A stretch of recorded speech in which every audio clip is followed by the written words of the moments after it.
So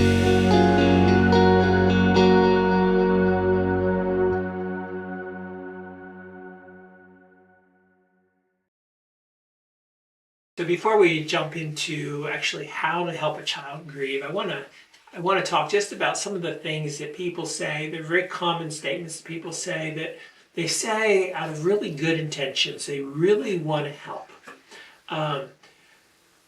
And the reality is the effect of what they do is very similar to somebody who's drowning and they're saying, hurry, throw me something, I'm drowning, and you grab a brick, right?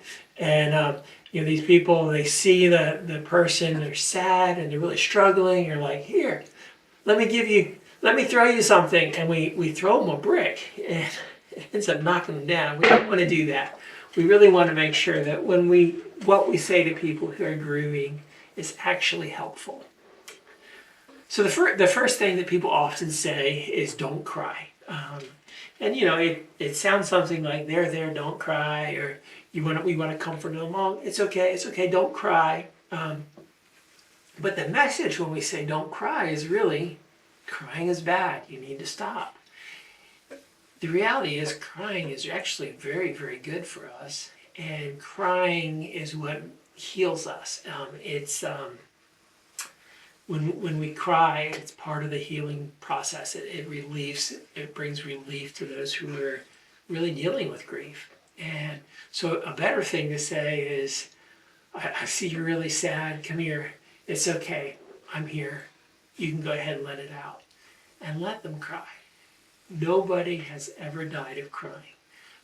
Crying is very, very good. And for a lot of the kids that we work with, they need to cry. They've not had that opportunity to just let it all out. They've not been in that safe place. And so if they're starting to let it all out, be that safe place and just say, go ahead, it's all right. I'm here, we're not going anywhere.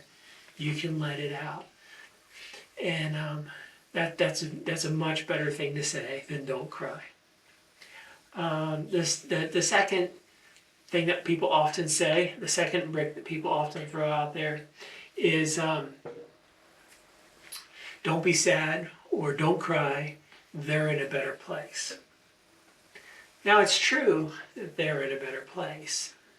And they're not sad because necessarily they don't know where they are, but they're sad because that person isn't with them anymore. And again, this communicates it's bad to be sad, it's bad to cry. And they really have something to be sad about, to grieve about. And so a much better thing to say would be, if you know they have some type of faith, to say, I know that they're in heaven now and they're okay. And it's okay to be sad. It's okay to feel sad because you really do miss them. And that really shows that you love them very much. And again, it's okay. It's okay to cry. I'm here. We have time. The next statement that people often say is where we start to spiritualize it. And spiritualizing is statements like, don't lose your faith, or don't lose hope, or even more damaging, God needed them. He needed a good person in heaven, and so that's why he took them. Or God did this to make you stronger, or God did this to grow you. And all these statements, we really are. It's actually spiritual abuse because we're making God out to be the one that caused their pain. And it's actually the enemy that came to steal, to kill, and to destroy. Jesus came, he said he came to give us life and to give us life abundantly. And he came to take our pain and to comfort us. And a much better statement would be, I know you're really, really sad, and I just want you to know that God's sad too. And he gets it because he's experienced pain like this too. And it's all right. You can tell him how you feel. You can just let it go and tell him what you're feeling. He gets it, and he cares. And that's much more true to the character of God And you can still say the encouraging, I know that at some time God's going to take this and he's going to use it for good.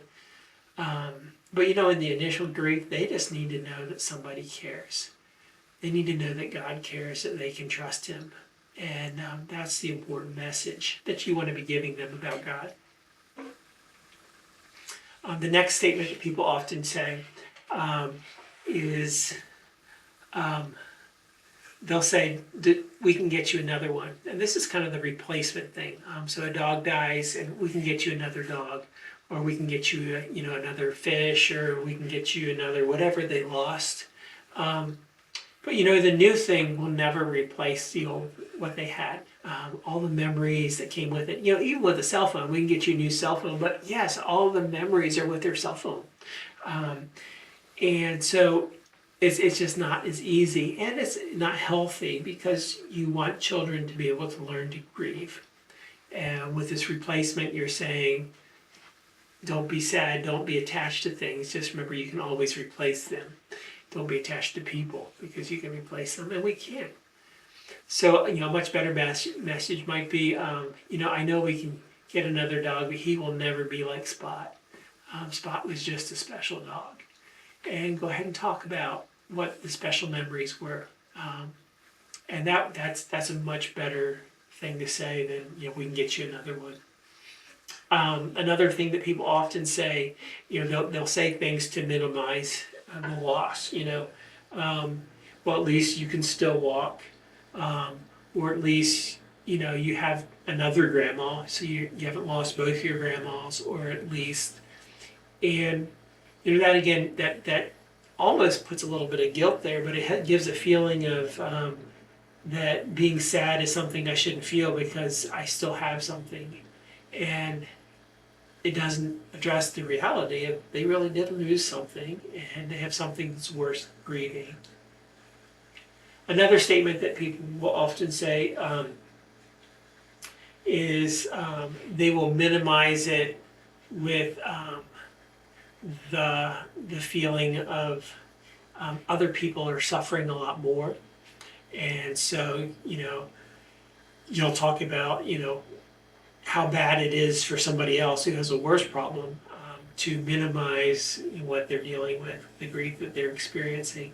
That's very unhelpful as well, because again, they're experiencing pain, and what they need is comfort, and we don't want to do that.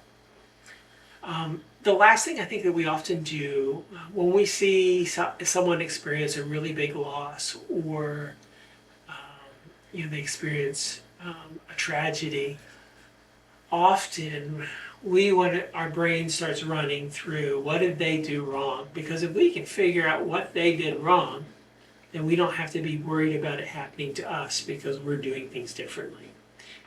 And for the person who has experienced a big loss, for a child who's experienced a big loss, it's not helpful for them to point out what they did wrong. It doesn't resolve their grief at all, and it's just not a helpful way to go with that. We'll talk a little bit more about how they deal with grief where they were part of causing their own grief, but in the midst of it, we don't want to be pointing out, well, you should have done this, or you should have done that, or it's your fault.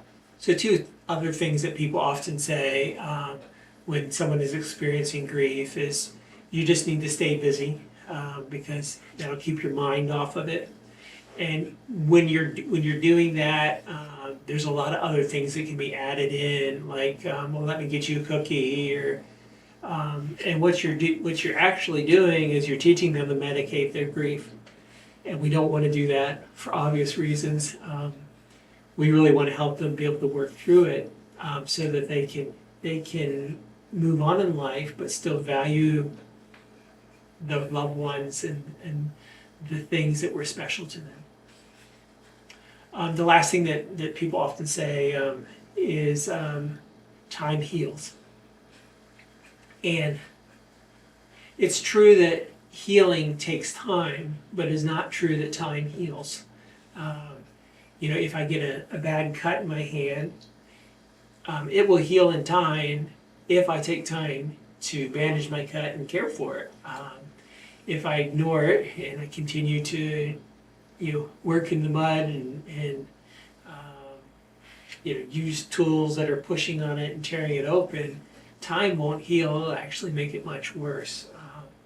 So give it time is not a helpful thing. A much more helpful thing is I'm here for as long as you need me, and I just want to want you to know I care, because we really want to just give them our time. And sometimes we can have kids who are grieving something that happened 5-10 years ago, and the reason they're grieving is because it hasn't healed. And so you might be the person that's actually putting the bandage on to bring healing. So that wraps up all the unhelpful things that people say when people are grieving. Our next session, we're going to be talking about the stages, which is really different responses to grief. And then our following session, we'll be talking about how we actually help children grieve.